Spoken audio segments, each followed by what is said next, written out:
ओम शांति। 3/8/1975 की अव्यक्त मुरली। हेडिंग है शिव शक्ति व पांडव सेना को तैयार होने के लिए सावधानी।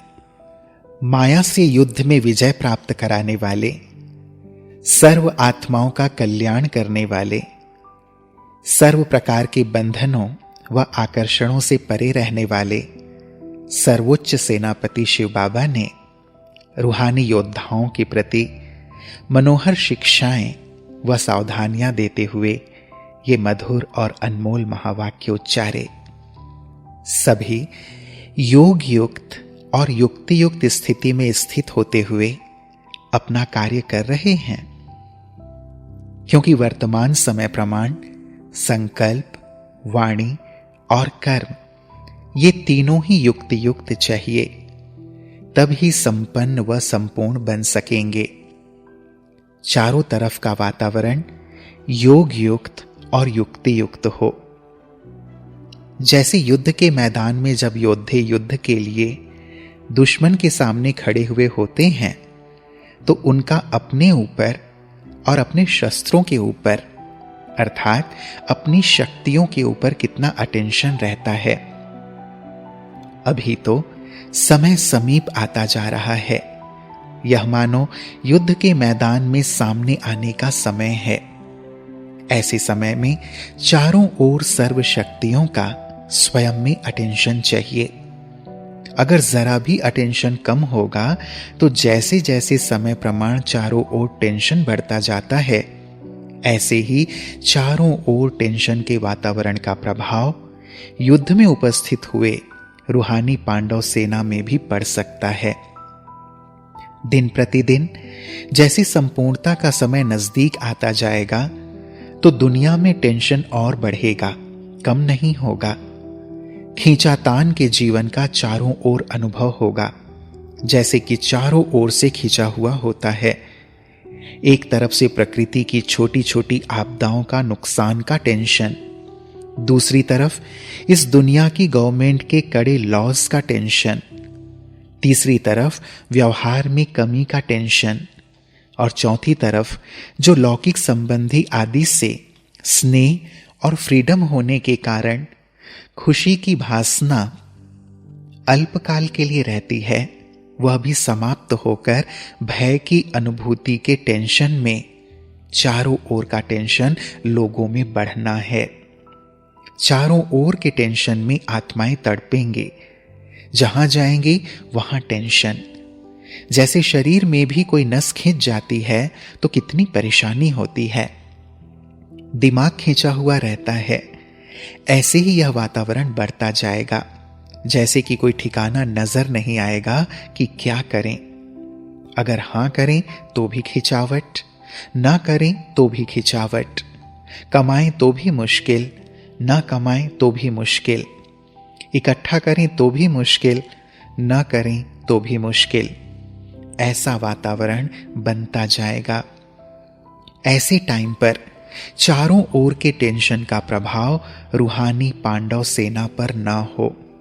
स्वयं को टेंशन में आने की समस्याएं न भी हों, लेकिन वातावरण का प्रभाव कमजोर आत्मा पर सहज ही हो जाता है। भय का सोच कि क्या होगा, कैसे होगा, इन बातों का प्रभाव ना हो, उसके लिए कोई ना कोई बीच बीच में ईश्वरीय याद की यात्रा का विशेष प्रोग्राम मधुबन द्वारा ऑफिशियल जाते रहना चाहिए, जिससे कि आत्माओं का किला मजबूत रहेगा। आजकल सर्विस भी बहुत बढ़ेगी, लेकिन बढ़ने के साथ साथ युक्ति युक्त भी बहुत चाहिए। आजकल कोई सभी ज्ञानी तो आत्मा बनने नहीं आते हैं। एक क्वालिटी है बाप समान बनने वाली, जो बाप स्वरूप मास्टर बन जाते हैं। तो फर्स्ट क्वालिटी है बाप समान बनना। दूसरी क्वालिटी है सिर्फ बाप के संबंध में रहने वाले, और तीसरी क्वालिटी है सिर्फ बाप व सेवा के संपर्क में रहने वाले। आजकल संबंध और संपर्क में रहने वाले ज्यादा आएंगे, स्वरूप बनने वाले कम आएंगे। सब एक जैसे नहीं निकलेंगे। दिन प्रतिदिन क्वालिटी भी कमजोर आत्माओं अर्थात प्रजा की संख्या ज्यादा आएगी। उन्हें एक ही बात अच्छी लगेगी, दो नहीं लगेगी। सब बातों में निश्चय नहीं होगा। तो संपर्क वालों को भी उन्हों को जो चाहिए उसी प्रमाण उन्हों को संपर्क में रखते रहना है। समय जैसे नाजुक आता जाएगा वैसे समस्या प्रमाण भी उनके लिए रेगुलर स्टूडेंट बनना मुश्किल होगा, लेकिन संपर्क में ढेर के ढेर आएंगे, क्योंकि लास्ट समय है ना। तो लास्ट पोज कैसा होता है? जैसे पहले उछल उमंग उत्साह होता है, वह विरला कोई का होगा। मेजॉरिटी संबंध और संपर्क वाले आएंगे, तो यह अटेंशन चाहिए। ऐसे नहीं कि संपर्क वाली आत्माओं को न परखते हुए संपर्क से भी उन्हें वंचित कर देवें। खाली हाथ कोई भी ना जाए। नियमों पर भल नहीं चल पाते हैं, लेकिन वह स्नेह में रहना चाहते हों तो ऐसी आत्माओं का भी अटेंशन जरूर रखना है। समझ लेना चाहिए कि यह ग्रुप इसी प्रमाण तीसरी स्टेज वाला है, तो उन्हों को भी उसी प्रमाण हैंडलिंग मिलनी चाहिए। तो समय के प्रमाण वातावरण को पावरफुल बनाने की आवश्यकता है। ब्राह्मण बच्चों की साधारण रीति से दिनचर्या बीते, वह आजकल के समय प्रमाण न होना चाहिए, नहीं तो वह प्रभाव बढ़ जाएगा। इसलिए विशेष रीति से वातावरण को याद की यात्रा से पावरफुल बनाने में सब बच्चों का अटेंशन खिंचवाना चाहिए। अपने को उस दुनिया के वातावरण से कैसे बचा सकें, वह स्टेज क्या है? कर्मयोगी होते हुए भी योगीपन की स्टेज किसको कहा जाता है? इसी प्रकार की पॉइंट्स के ऊपर अब विशेष अटेंशन देना है, क्योंकि अब ड्रामानुसार चारों ओर बड़ी बड़ी सर्विस करने का टाइम कुछ समय के लिए मर्ज है ना। बड़े बड़े प्रोग्राम्स बाहर के नहीं कर पाते हो तो टीचर्स फ्री हुई, बाहर की सर्विस नहीं तो बाकी रही सेंटर्स पर आने वालों की सेवा। बाहर की सर्विस से बुद्धि फ्री है, नहीं तो कहते हैं बहुत बिजी रहते हैं, प्लान्स बनाना मंथन करना, लेकिन अब तो वह भी नहीं है। तो अब याद की यात्रा की सब्जेक्ट के ऊपर ज्यादा अटेंशन देना है। कोई ना कोई प्रोग्राम हर सेंटर पर चलना चाहिए जो आने वालों में बल भर जाए। ऐसे समय पर वह भी न्यारे रहे, साक्षी होकर समस्या का सामना करें। उसके लिए याद का बल चाहिए। तो जब तक बाहर की सर्विस का नए नए प्लान्स का फोर्स कम है तो कोई पॉइंट का जोर होना चाहिए, नहीं तो फ्री होकर फिर व्यर्थ का साइड ज्यादा हो जाएगा। सर्विस में बिजी रहने से व्यर्थ की बातों से बचे रहते हैं। अभी वह सर्विस का स्कोप कम है तो जरूर समय बचेगा, वह फिर व्यर्थ वातावरण में समय जाएगा। इसलिए ब्राह्मणों को खबरदार होशियार करने के लिए व स्वयं की सेफ्टी के लिए कुछ ऐसी पॉइंट्स व क्लासेस के प्रोग्राम बनाओ जिससे वह यह समझें कि हमें मधुबन लाइट हाउस से विशेष लाइट आ रही है। अच्छा, कारोबार तो ड्रामानुसार ठीक ही चल रही है।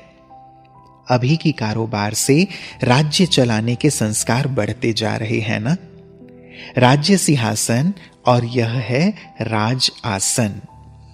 राज्य करने वाले बनकर फिर उस सिंहासन पर बैठेंगे। राज्य करने वाले अर्थात अधिकारी बन गए। कोई भी आकर्षण के कर्म भोग या कर्म इंद्रियों के अधीन न हो, अधिकारी बनना है। अभी है राज आसन। योग के लिए आसन होता है ना, आसन पर स्थित होते हैं। आसन होता ही है बैठने के लिए, स्थित होने के लिए। तो स्थिति में स्थित होना अर्थात आसन पर बैठना। तो जितना जितना आसन पर बैठने का अभ्यास होगा उतना ही राज सिंहासन पर बैठने का अभ्यास प्राप्त होगा। अभ्यास हो रहा है ना, नेचुरल रूप लेता जा रहा है। करना नहीं पड़ता लेकिन हो ही जाता है। स्वभाव ही ऐसा हो गया है। जैसे और कोई स्वभाव के वश कोई भी कार्य करना स्वतः ही हो जाता है, वैसे ही यह भी स्वभाव हो जाए। अधिकारी बने रहने का स्वभाव। योग लगाने का संकल्प किया और हुआ। बाबा कहा और योग लगा। यही समीपता की स्थिति है। बैठे ही आसन पर हैं, जैसे सिंहासन पर बैठा हुआ कब भूल नहीं सकता कि मैं राजा हूं, ऐसे ही आसन पर अर्थात इस स्थिति पर स्थित हुआ यह भूल नहीं सकता कि हम अधिकारी हैं। सभी यथार्थ और युक्ति युक्त हैं। थोड़ा बहुत तो होता ही है और होना भी चाहिए, नहीं तो लास्ट पेपर्स कैसे होंगे। यह भी प्रैक्टिकल पेपर्स ही हैं। यह पेपर्स ही मार्क्स जमा कराते हैं। मार्क्स जमा होते होते पास विद ऑनर की लिस्ट में आएंगे। यह जो कुछ होता है वह पेपर्स के मार्क्स जमा होने के लिए हैं। सब बातों में जमा होना चाहिए ना, सिर्फ याद की यात्रा में नहीं, लेकिन चारों सब्जेक्ट्स में मार्क्स जमा होनी चाहिए, तब ही पास विद ऑनर होंगे। सफलता तो हर कार्य में पहले से ही नोंधी हुई है, फिर चाहे पर्दे के अंदर हो चाहे पर्दे के बाहर हो। कोई हालत में पर्दे के अंदर सफलता होती है और कोई हालत में प्रत्यक्ष सफलता होती है तो दोनों हालत में सफलता व प्रत्यक्षता। कुछ समय गुप्त को भी देखना पड़ता है। छिपे हुए को प्रत्यक्ष होने में कुछ समय लगता है। प्रत्यक्ष तो उसी समय दिखाई पड़ती है। यह भल छुपी हुई है, परंतु है तो सफलता ही, वह तो मिट नहीं सकती। अच्छा, ओम शांति।